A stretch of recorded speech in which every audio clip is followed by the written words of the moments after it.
नमस्कार दोस्तों, NCERT solution 99 पर एक बार फिर स्वागत है। दोस्तों आज हम कक्षा 12वीं की अर्धवार्षिक परीक्षा के प्रश्न पत्र को हल करेंगे। दोस्तों ये प्रश्न पत्र दोस्तों विगत वर्षों के पेपर हैं और जो आपकी परीक्षा अर्धवार्षिक और वार्षिक परीक्षा के लिए बहुत ही सहायक सिद्ध होंगे। तो दोस्तों आज इस प्रश्न पत्र को स्टार्ट करते हैं। दोस्तों वीडियो स्टार्ट करने से पहले दोस्तों आपसे एक छोटा सा निवेदन है कि दोस्तों अगर आप हमारे चैनल में नए हैं तो आप हमारे चैनल को सब्सक्राइब करें और बेल आइकन की घंटी पर क्लिक करना न भूलें, ताकि जब भी मैं वीडियो अपलोड करूं तो उसका नोटिफिकेशन आपके पास सबसे पहले पहुंचे।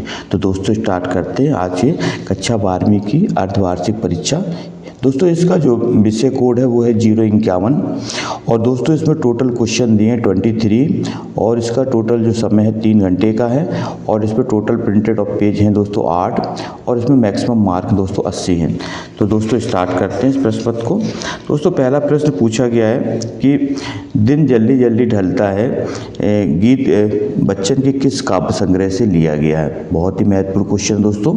दिन जल्दी जल्दी ढलता है जो गीत है बच्चन के किस काव्य संग्रह में लिया गया है। तो दोस्तों ये जो है लिया गया है निशा निमंत्रण से। इसको आप याद रखें अच्छी तरह से।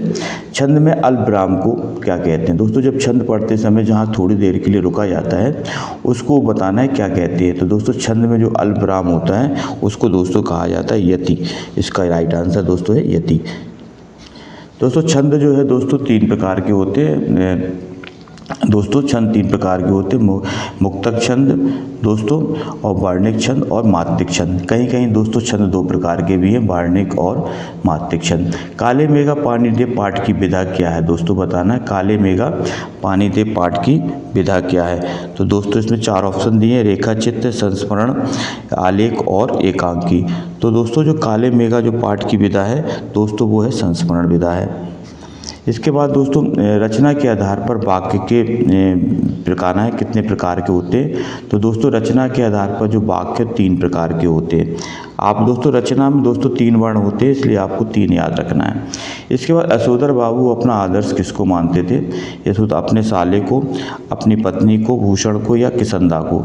तो दोस्तों यशोधर बाबू जो अपना आदर्श मानते थे वो मानते दोस्तों तो किसंदा को या कृष्णानंद पांडे इनके मित्र थे, इनको अपना आदर्श मानते थे।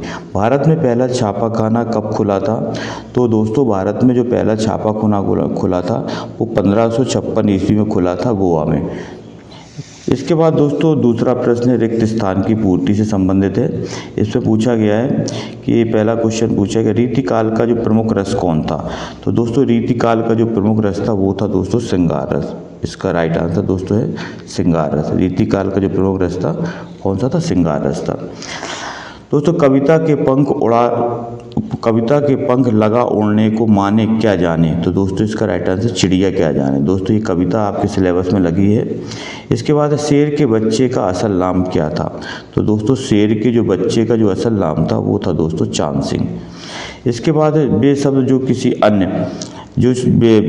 जो किसी ज्ञान विज्ञान के विशेष क्षेत्र में एक विशिष्ट तथा निश्चित अर्थ में प्रयुक्त किए जाते हैं वो कौन से शब्द कहलाते हैं। तो दोस्तों वो कहलाते हैं दोस्तों आपके तकनीकी शब्द। इसके बाद दोस्तों आनंद के जो मराठी अध्यापक का जो नाम था दोस्तों वो था सौंदलेकर। इसका राइट आंसर दोस्तों ये सौंदलगेकर। उल्टा पिरामिड शैली को दोस्तों कितने हिस्सों में बांटा गया। दोस्तों उल्टा पिरामिड शैली जो है ये दोस्तों इसको 3 भागों में बांटा गया। इसका राइट आंसर दोस्तों 3। उल्टा पिरामिड शैली के 3 भाग है दोस्तों। ये अभिव्यक्ति और माध्यम से संबंधित क्वेश्चन दोस्तों। ये दोस्तों रघुवीर सहाय दूसरे सप्तक के कवि थे। दोस्तों बताना है इस तीसरा प्रश्न जो है ये सत्य और असत्य से संबंधित है। रघुवीर सहाय दूसरे सप्तक के कवि थे। तो दोस्तों ये बिल्कुल सही है, रघुवीर सहाय दोस्तों दूसरे सप्तक के कवि थे। छंद में गणों की संख्या जो है 9 होती है। दोस्तों छंद में जो गणों की संख्या होती है वो 8 होती है। या मातारा जाज भान सलगा। तो दोस्तों ये भी क्या है दोस्तों ये असत्य है। दूसरा पूछा गया भक्तिन लोगों से अपना वास्तविक नाम छुपाती थी। दोस्तों बिल्कुल सही है, ये भक्तिन लोगों से अपना वास्तविक नाम छुपाती थी क्योंकि दोस्तों उसका वास्तविक नाम था लक्ष्मण था, मगर दोस्तों मगर उसका नाम के विपरीत दोस्तों उसका गुण था, इसलिए दोस्तों अपना नाम वास्तविक नाम छुपाती थी। सुभद्रा कुमारी चौहान में दोस्तों विद्वान महिला थी। दोस्तों महिला के लिए विद्वान शब्द का प्रयोग नहीं होता है, यहाँ दोस्तों विदुषी शब्द का प्रयोग होगा, इसलिए दोस्तों ये क्या है, गलत है। इसके बाद श्री मनोहर श्याम जोशी को साहित्य अकादमी पुरस्कार से सम्मानित किया गया था, दोस्तों बताना है। तो दोस्तों ये सही है, इन्हें दोस्तों 2005 में साहित्य अकादमी पुरस्कार मिला था इनकी रचना क्या आपके लिए 2005 में। समाचार लेखन के 7 ककार होते हैं, दोस्तों गलत है ये, समाचार लेखन के 6 ककार होते हैं, क्या, क्यों, कब, कैसे, क्यों, इत्यादि।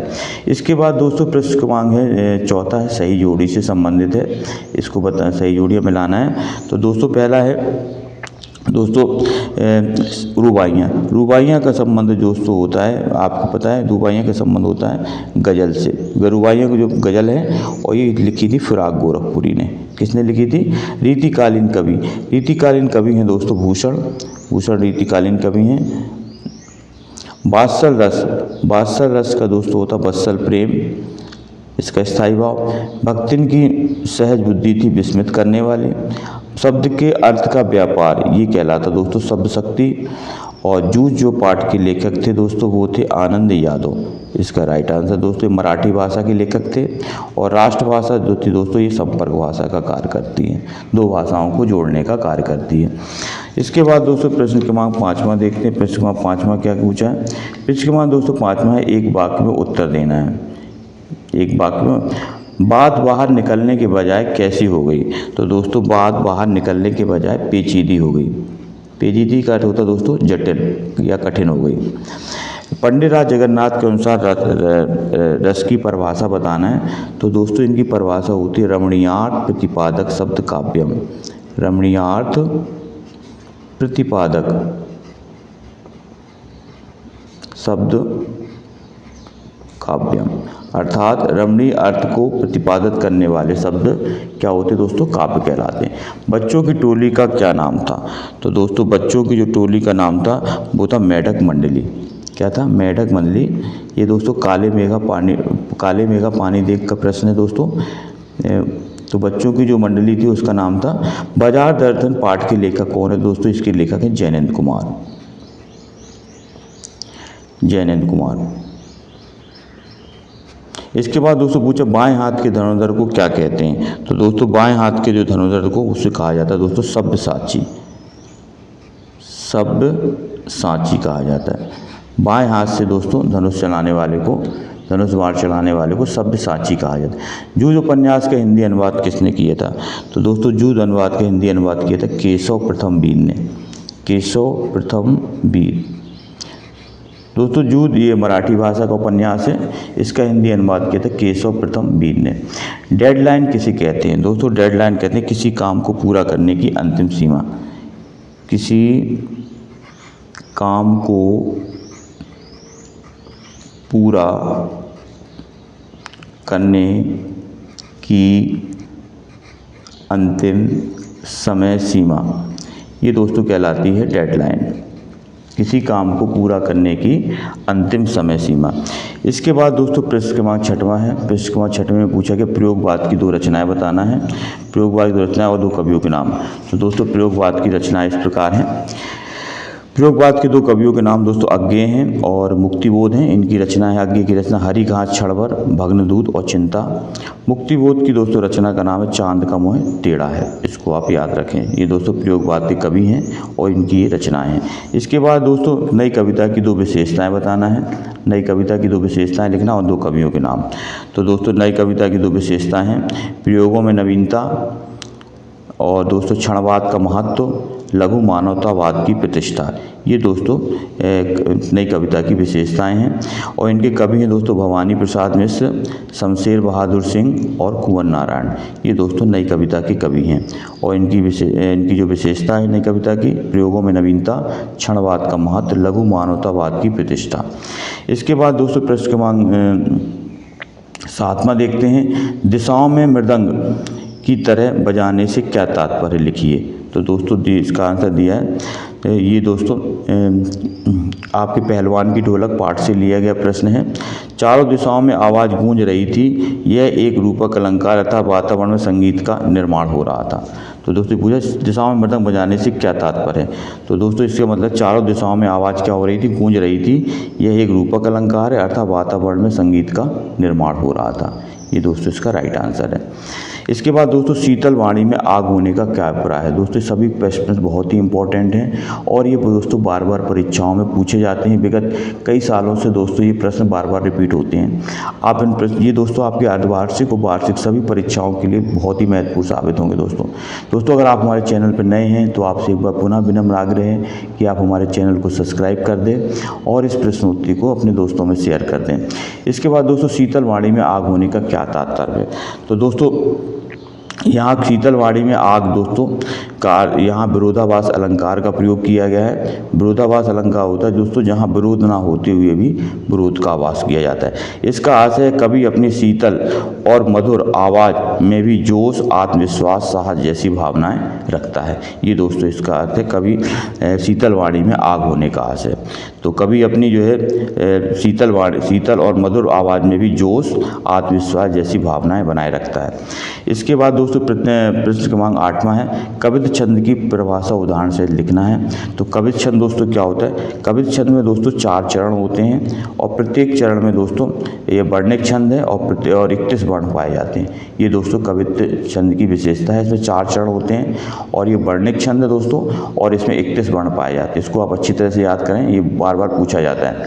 और दोस्तों इसका एग्जाम्पल दिया है कवित छंद का, सच्चे हो पुजारी तुम प्यारे प्रेम मंदिर के, उचित नहीं है तुम्हें दुख से कराहना, करना पड़े जो आत्मत्याग अनुराग बस, तो तुम संघर्ष निज भाग को सराहना। ये दोस्तों इसका उदाहरण है। इसके बाद दोस्तों अद्भुत रस की परिभाषा पूछी गई। अद्भुत रस का दोस्तों स्थायी भाव होता है विस्मय। तो अद्भुत रस का स्थायी भाव क्या होता है, विस्मय होता है। विस्मय दोस्तों जब विस्मय नामक स्थायी भाव विभाव, अनुभाव और संचारी भाव से संयुक्त होता है तो दोस्तों वहाँ पे जो है अद्भुत रस होता है। इसके बाद दोस्तों अगला क्वेश्चन तो दिया है, प्रबंध काव्य और मुक्तक काव्य में अंतर, नाटक और एकांकी में अंतर। दोस्तों प्रबंध काव्य मुक्तक काव्य में अंतर, प्रबंध काव्य में दोस्तों जो कथा का एक निश्चित क्रम होता है, जबकि दोस्तों इसमें कथा का क्रम होना अनिवार्य नहीं है। दोस्तों ये दिया प्रबंध काव्य मुक्तक काव्य, इसका आकार विस्तृत होता है जबकि इसका आकार सीमित होता है। दोस्तों इसमें कथा का क्रम होना अनिवार्य है, इसमें कथा का क्रम होना अनिवार्य नहीं है। दोस्तों मुक्तक काव्य में इसमें अनेक रसों का प्रयोग होता है प्रबंध काव्य में, जबकि इसमें केवल एक रस का ही प्रयोग होता है। प्रबंध काव्य के अंतर्गत आता है दोस्तों रामचरितमानस और मुक्तक काव्य के अंतर्गत बिहारी सस्सई। ये दोस्तों इसका अर्थ है। इसके बाद दोस्तों अगला प्रश्न है संस्मरण और रेखा चित्र में अंतर। संस्मरण और रेखा चित्र में अंतर पूछा गया। तो दोस्तों संस्मरण और दूसरा है नाटक और एकांकी में अंतर बताना। तो दोस्तों संस्मरण और रेखा चित्र में अंतर ये दिया है, रेखा चित्र होता है ये व्यक्ति पर आधारित होता है, संस्मरण दोस्तों ये घटना पर आधारित होता है। इसमें लेखक तटस्थ रूप में अपनाता है और इसमें लेखक का घटना से निकट संबंध होता है। और इसमें जो मेरा परिवार है दोस्तों ये रेखा चित्र है, और जबकि दोस्तों संस्मरण क्या है, ये श्री राम शर्मा का ये दोस्तों संस्मरण है। तो दोस्तों ये था रेखा चित्र और संस्मरण में अंतर, आप इसको अच्छी तरह से याद कर लें। इसके बाद दोस्तों नाटक और एकांकी में अंतर है। नाटक में अनेक अंक होते हैं जबकि एकांकी में एक अंक होता है।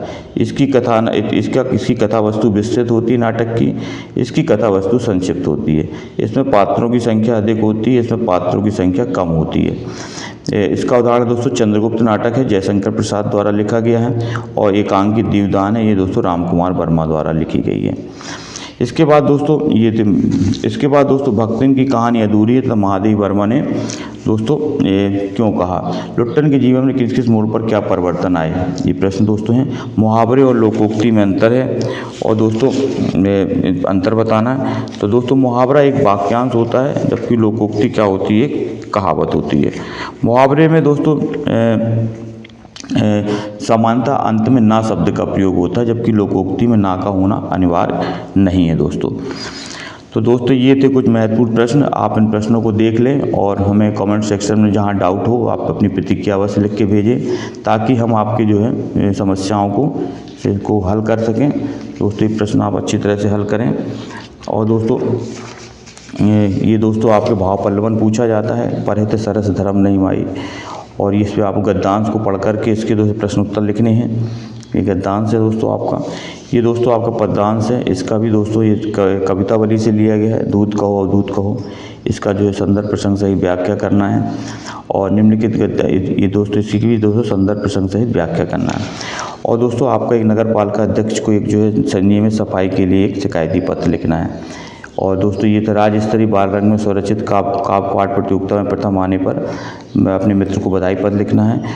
और दोस्तों किसी एक विषय पर रूपरेखा से सारगर्भित निबंध लिखना है। श्रम का महत्व, स्वच्छ भारत अभियान, मेरे सपनों का भारत, वर्तमान भारत में कंप्यूटर और महानगरीय जीवन। तो दोस्तों ये था जो है आपका प्रश्न पत्र। और आई होप कि दोस्तों आपको प्रश्न पत्र समझ में आया होगा।